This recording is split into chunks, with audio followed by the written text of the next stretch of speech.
Hello Afnan, once again a very good morning to you. Welcome to our chemistry class जिसमें हम लोग पढ़ रहे हैं अपना chapter structure of the atom.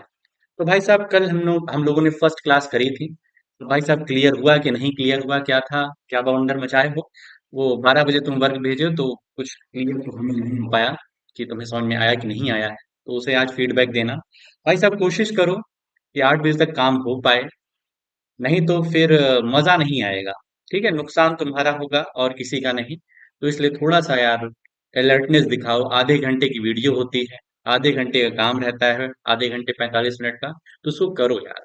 ठीक है, नहीं फिर दिक्कत बनेगी, कोर्स कंप्लीट हो नहीं पाएगा, चीजें सही तरीके से चल नहीं पाएंगी। ठीक है, नुकसान अल्टीमेटली तुम्हारा ही होना है। इस वजह से सुधरो भाई। चलते हैं आज हम अपने नेक्स्ट टॉपिक पर, अपने एनसीईआरटी पर, और देखते हैं यहाँ पर आज हमें क्या डिस्कस करना है।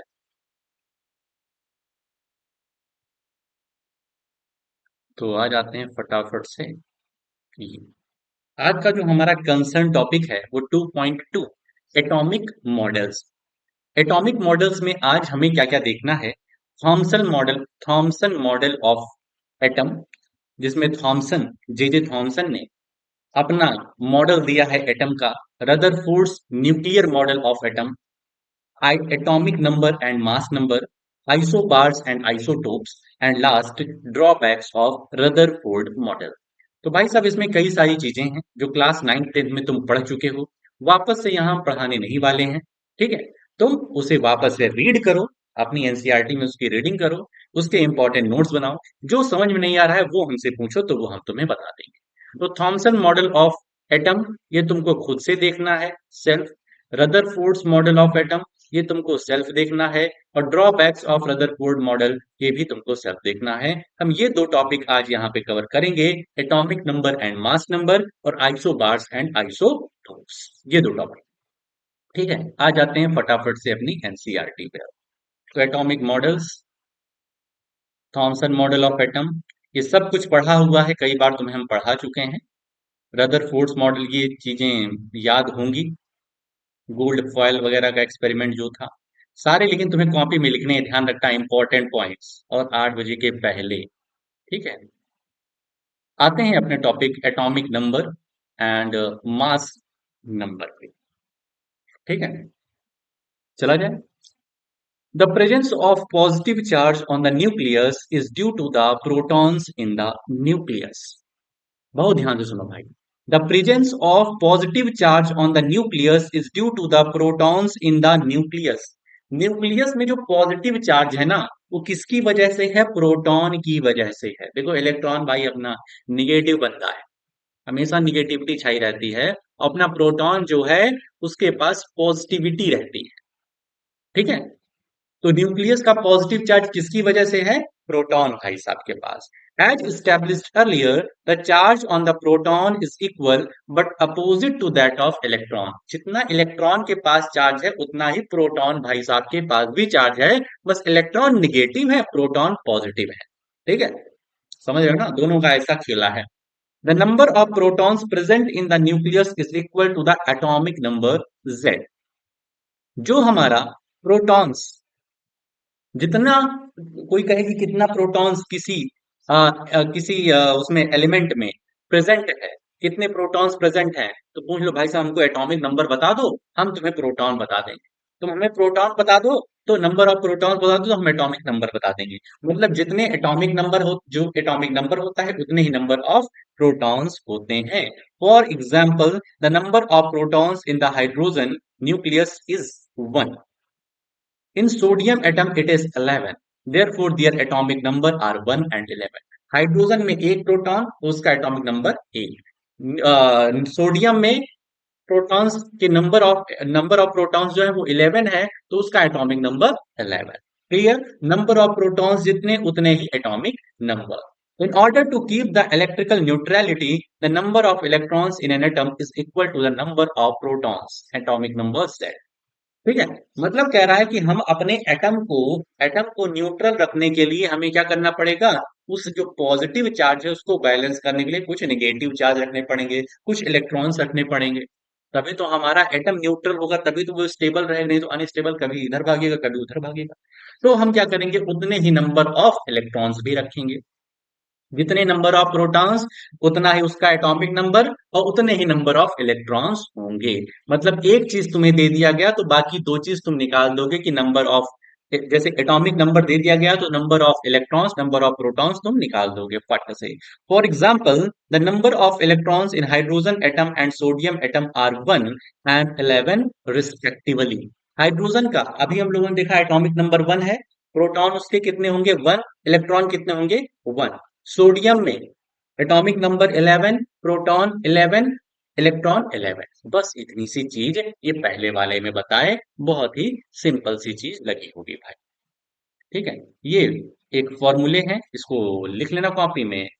एटॉमिक नंबर, यार कहाँ भाग गए हो, atomic number Z, atomic number को हम लोग जेड से रिप्रेजेंट करते हैं।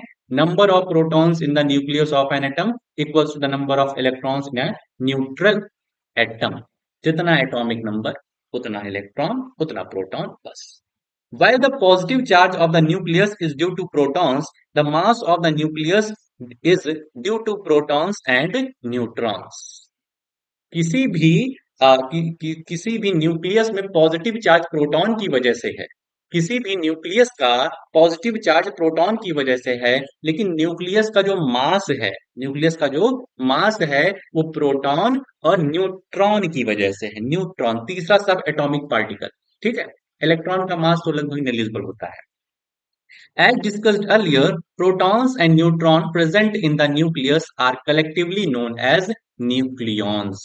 ठीक है, कह रहे हैं जैसा कि हम लोगों ने पढ़ा, पहले पढ़ चुके हैं कि प्रोटॉन और न्यूट्रॉन को कलेक्टिवली हम लोग न्यूक्लियॉन्स कहते हैं। क्या कहते हैं, न्यूक्लियॉन्स कहते हैं। ठीक है, आओ आगे आगे आगे। द टोटल नंबर ऑफ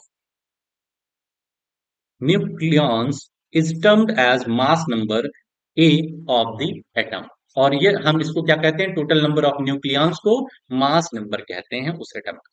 तो mass number equals to number of protons plus number of neutrons. Mass number किसके बराबर होगा, नंबर ऑफ प्रोटॉन्स और नंबर ऑफ न्यूट्रॉन्स के सम के बराबर। ठीक है, प्रोटॉन तो जान जाओगे तुम, प्रोटॉन का अगर एटॉमिक नंबर देखो, प्रोटॉन तो जान जाओगे लेकिन न्यूट्रॉन नहीं जान पाओगे। न्यूट्रॉन को निकालने का एक अलग तरीका है, आगे अभी हम लोग समझते हैं। दूसरा टॉपिक जो आता है, आइसोबार्स एंड आइसोटोप्स। आज का सेकंड टॉपिक और लास्ट टॉपिक जो हम समझाएंगे, बाकी तुम्हें तो तीन चार टॉपिक देखने हैं खुद से।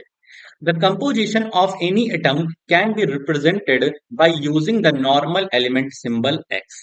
हम एक्स से किसी भी एलिमेंट को दर्शाते हैं, with superscript on the left hand side as the atomic mass number A and subscript Z on the left hand side as the atomic number, that is XZA। भाई साहब देखो, X ये एलिमेंट को show कर दिया, ये किसको show कर दिया, एलिमेंट्स को शो कर दिया। और यहां पर हम लिख देंगे Z, ये क्या शो करेगा, एटॉमिक नंबर। और इसके यहां पर A शो कर देंगे, तो A सुपरस्क्रिप्ट जो है ये मास नंबर, उस न्यूक्लियस का मास बता रहा है, एटॉमिक मास बता रहा है। और ये जेड क्या बता रहा है, एटॉमिक नंबर बता रहा है। क्लियर, एक्स क्या है, एक्स हमारा कोई भी एलिमेंट है, जेड क्या है, एटॉमिक नंबर है, ए क्या है, एटॉमिक मास है। क्लियर। अब आइसोटोप्स एंड आइसोबार्स पढ़ रहे हैं। आइसोटोप्स और आइसोबार तुम समझते हो कि नहीं समझते हो। देखो भैया, आइसोटोप्स क्या होता है, same atomic number, same atomic number but different atomic mass. और आइसोबार क्या होता है कि same atomic mass but different atomic number. ये बहुत ही पुरानी चीज है, नाइन्थ में पढ़े हो, टेंथ में भी तुमको समझाए हैं हम, फिर से यहाँ बता रहे हैं कि आइसोटोप क्या होता है। Isotope atomic number same, atomic mass different. Isobar क्या होता है, एटॉमिक मास सेम और एटॉमिक नंबर डिफरेंट। ये कॉमन सा डिफरेंस है भाई। आओ आगे आओ आगे आओ।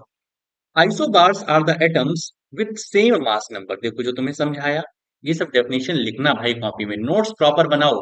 कल जो भेजे हो अच्छी नोट्स बनाए नहीं हो, भाई समय दो अपनी पढ़ाई को, ठीक है, वरना मजा नहीं आएगा। ये सब अच्छे से नोट्स बनाओ, ब्लैक पेन ब्लू पेन इसका इस्तेमाल करो, थोड़ा सा इंटरेस्टिंग नोट्स बनाओ। तुम बस कुछ भी लिख देते हो। अरे जो पॉइंट्स पढ़ा रहा हूं, जैसे atomic number and mass number, ये हेडिंग डालो, इसमें कौन कौन से इस इंपॉर्टेंट पॉइंट्स हैं उसको लिखो, उस इंपॉर्टेंट पॉइंट से अगर कोई सब पॉइंट्स है तो उसको नोट्स बना करके लिख दो। ठीक है, थोड़ा सा क्रिएटिव बनो भाई। Isobars are the atoms with the same mass number but different atomic number. For example, carbon 614, nitrogen 714। अब देखो, ये 6 है, ये 7 है।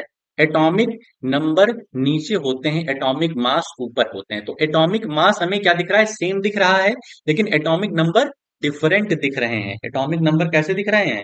डिफरेंट दिख रहे हैं। इसका मतलब ये क्या है? आइसो बार के एग्जाम्पल है। On the other hand, atoms with identical atomic number but different atomic mass number are known as isotope। और अगर हमारे एटॉमिक नंबर आइडेंटिकल हैं लेकिन एटॉमिक मास डिफरेंट है तो वो आइसोटोप होते हैं। In other words, according to equation 2.4, it is evident that difference between the isotopes is due to the presence of different number of neutrons present in the nucleus। बहुत ही important line यहाँ लिखी हुई है। कह रहे हैं कि आइसोटोप्स कैसे बनता है? आइसोटोप्स तब बनेगा जब नंबर ऑफ न्यूट्रॉन्स दोनों एलिमेंट में अलग अलग रहेंगे। आइसोटोप मतलब जानते हो ना, atomic number different, sorry atomic number same. बहुत ध्यान सुनो, एटॉमिक नंबर सेम रहेगा लेकिन एटॉमिक मास डिफरेंट रहेगा। ठीक है, तो आइसोटोप में जो एटॉमिक नंबर दोनों में दिया है उतने ही नंबर ऑफ प्रोटॉन्स होंगे। एटॉमिक नंबर तो सेम होगा तो नंबर ऑफ प्रोटॉन्स भी सेम रहेंगे, लेकिन दोनों में अलग क्या रहेगा? न्यूट्रॉन्स अलग रहेंगे, तभी एटॉमिक मास अलग अलग होगा। रखना, एटॉमिक मास किसका सम होता है? तो प्रोटॉन्स प्लस न्यूट्रॉन्स, इनका सम होता है। तो प्रोटॉन्स यदि आइसोटोप है तो एटॉमिक नंबर सेम होगा, प्रोटॉन्स भी सेम होंगे, क्योंकि atomic number equals to number of protons equals to number of electrons होता है। ये वाले आर्टिकल में हम लोगों ने जाना। तो प्रोटॉन्स तो सेम रहेंगे लेकिन न्यूट्रॉन्स दोनों में अलग अलग रहेंगे, तभी वो आइसोटोप बन रहे हैं। For example, considering of hydrogen atom again, 99.985% of hydrogen atoms contain only one proton। ठीक है, 99.985% ऑफ हाइड्रोजन, सिर्फ और सिर्फ एक ही प्रोटॉन उनमें होते हैं। लगभग 99, मतलब लगभग पूरा ही है यार।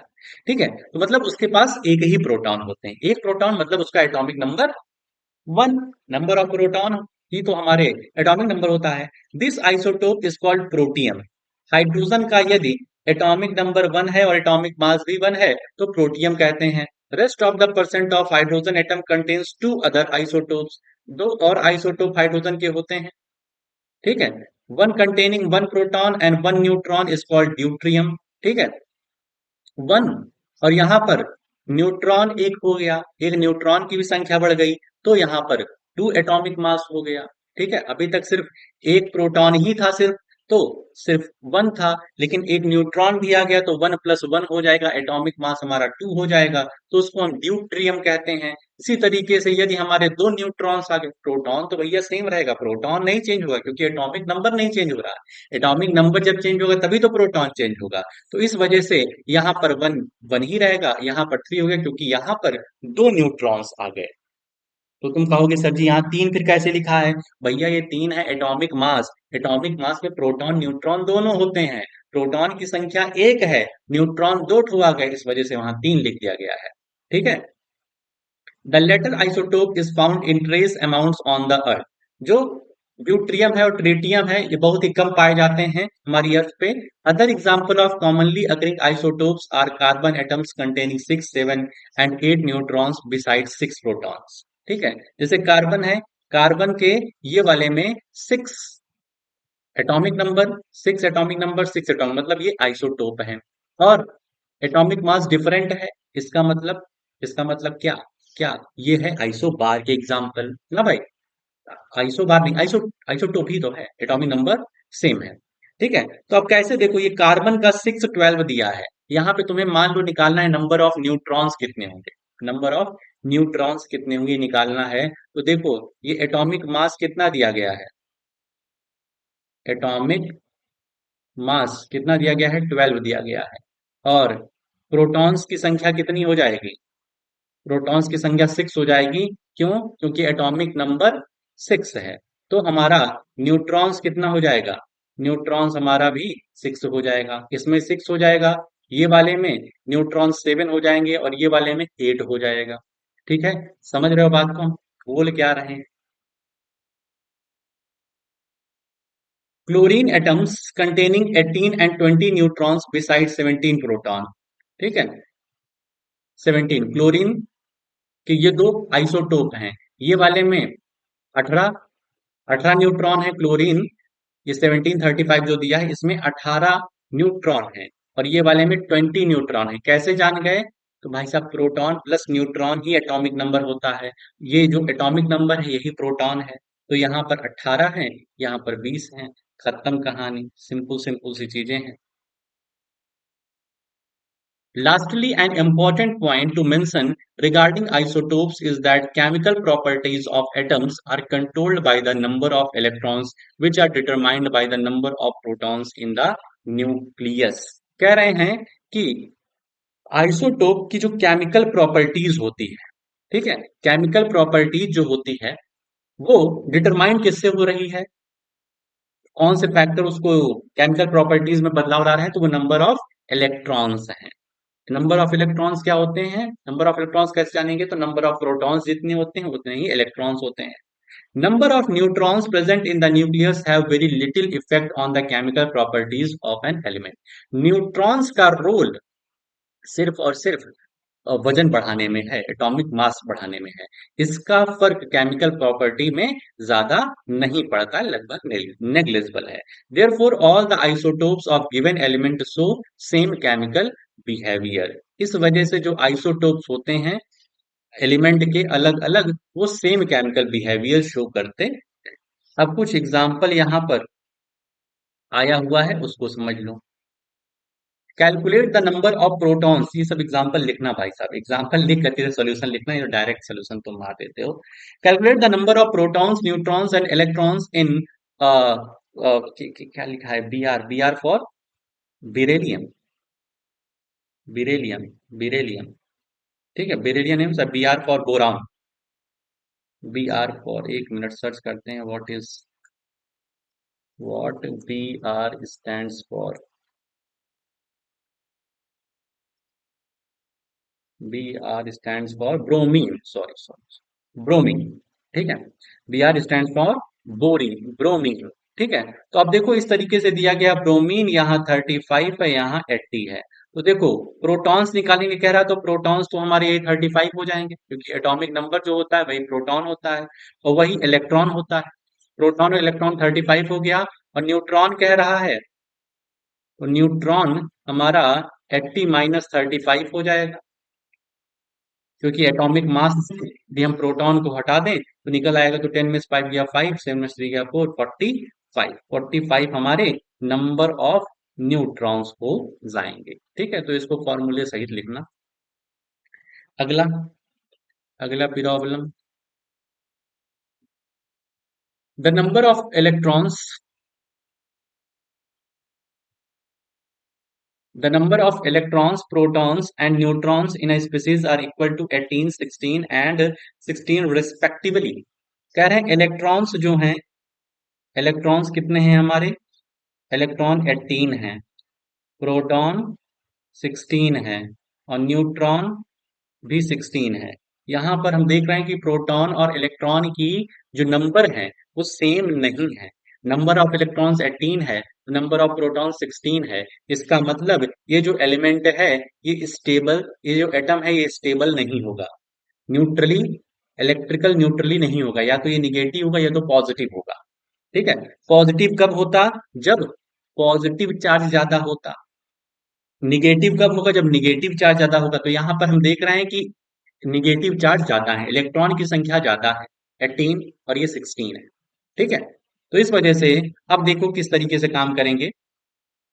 अब यहाँ कोई नंबर होगा x, प्रोटॉन जितने होते हैं वही एटॉमिक नंबर होता है 16, और हमारा जो एटॉमिक मास होगा वो प्रोटॉन और न्यूट्रॉन को मिला करके होता है, तो 16, 16, 32। अब हमें ये x भी जानना होगा और ध्यान रखना ये न्यूट्रली चार्ज मतलब इलेक्ट्रिकल न्यूट्रल नहीं है। ठीक है, न्यूट्रलिटी नहीं है, तो यहां पर टू माइनस होगा। टू माइनस हो कैसे? क्योंकि 18 - 6 करेंगे, 18 - 6 तो टू, और निगेटिवली निगेटिवली चार्ज है, इसलिए टू माइनस करेंगे। ठीक है भाई, कैसे जान गए निगेटिवली चार्ज की इलेक्ट्रॉन की संख्या ज्यादा है भाई। अब ये एक्स क्या है? तो एक्स एटॉमिक नंबर 16 किसका होता है? तो तुम याद किए, तो 20 तक तुम्हें याद कराए थे, यदि उसको तुम रिमेंबर करे होगे, याद होगा, तो वो होता है सल्फर। ठीक है, क्या होता है? सल्फर। तो सल्फर का 16 यहाँ, 32 यहाँ, और यहाँ पर टू माइनस। टू माइनस क्यों? क्योंकि ये निगेटिवली टू चार्ज्ड है। तो इस तरीके से यहाँ पर ये आंसर आ गया है। ठीक है, तो इस तरीके से आज का जो कंसर्न टॉपिक था वो हमने तुमको यहाँ पर पढ़ा दिया है, समझा दिया है। तुम्हारा काम, जान ही गए हो, समझ ही गए हो, जो पढ़ाया हूँ उसको तो पढ़ना ही है तुम्हें, और प्लस जो तीन चार टॉपिक तुम्हें मॉडल्स ऑफ एटम है, ठीक है, तो इसको पढ़ लेना, क्योंकि ऑलरेडी तुम्हें पढ़ाया हुआ है, तो इसके इंपॉर्टेंट पॉइंट जरूर बनाना। और 8 बजे तक ही है तुम्हारा समय, 12 बजे तक नहीं। ठीक है, तो आज के लिए अपनी इस वीडियो को हम लोग इतना ही रखते हैं।